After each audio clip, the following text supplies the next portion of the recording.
Striking the colors. Striking the colors meaning lowering the flag. The colors that signifies a ship's or garrison's allegiance is a universally recognized indication of surrender, particularly for ships at sea. For a ship, surrender is dated from the time the ensign is struck.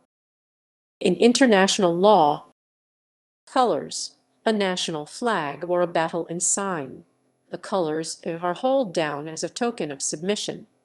International law absolutely requires a ship of war to fly its ensign at the commencement of any hostile acts, i.e., before firing on the enemy. During battle, there is no purpose in striking the colors other than to indicate surrender. It was and is an offense to continue to fight after striking one's colors, and an offense to continue to fire on an enemy after she has struck her colors, unless she indicates by some other action, such as continuing to fire or seeking to escape, that she has not truly surrendered.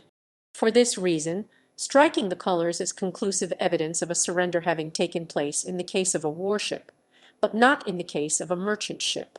What would be perfidy in the case of a warship is not in the case of a merchant ship. A merchant ship may strike its colors as a ruse de guerre in an attempt to escape capture, since it does not engage the enemy in combat.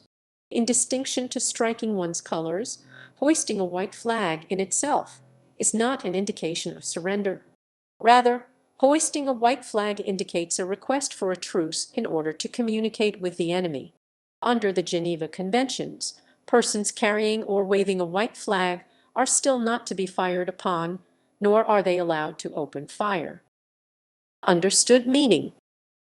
Nailing the colors to the mast is a traditional sign of defiance, indicating that the colors will never be struck, that the ship will never surrender. On 23 September 1779, Captain Richard Pearson of HMS Serapis nailed the British ensign to the ensign staff with his own hands before going into battle against Continental Navy ship Bonhomme Richard. He had to tear it down himself when surrendering. During the same battle, Bonhomme Richard's ensign was shot away. When Pearson saw that the colors were down, he asked Captain John Paul Jones of Bonhomme Richard if Jones had struck his colors. Jones has been quoted as replying, "I have not yet begun to fight." In 1807, when the captain of United States frigate Chesapeake refused to permit officers of HMS Leopard to search her for deserters from the Royal Navy, Leopard ranged alongside Chesapeake and fired into her for 10 minutes until Chesapeake struck her colors as a token of surrender. The British refused to accept the ship as a prize of war, the two nations being at peace. Log of U.S. frigate Chesapeake, having one gun ready, fired and hauled down our colors. The Leopard ceased firing and sent her boat on board. In 1811, while the United States and Great Britain were at peace with each other, U.S. frigate President engaged HM sloop of war Little Belt.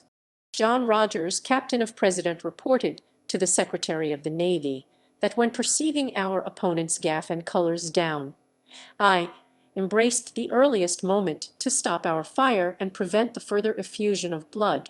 On 29 July 1812, at the start of the War of 1812, Lieutenant William M. Crane, Usson, commanding Captain Isaac Hull Usson, reported that as we bore up she hoisted an English ensign at the mizzen gaff, another in the mizzen shrouds, and a jack at the fore and mizzen top gallant mastheads.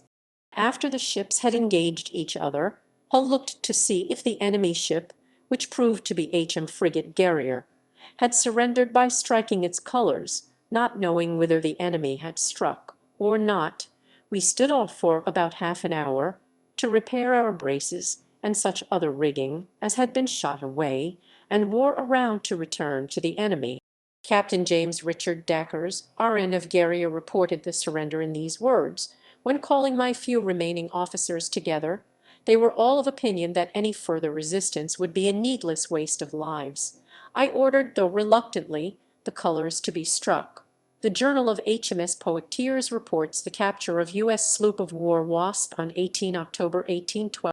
Lieutenant Henry D. Chads, RN of Java, reported her surrender thus: "At 5:50 our colors were lowered from the stump of the mizzen mast, and we were taken possession a little after 6. U.S. sloop of war Hornet engaged HM brig sloop Peacock on 24 February 1813.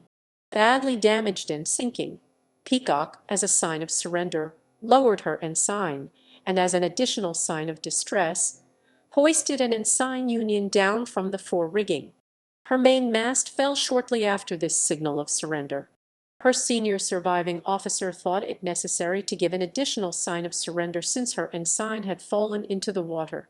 He wrote, "I was compelled to wave my hat in acknowledgment of having struck the ensign having fallen with the gaff into the water."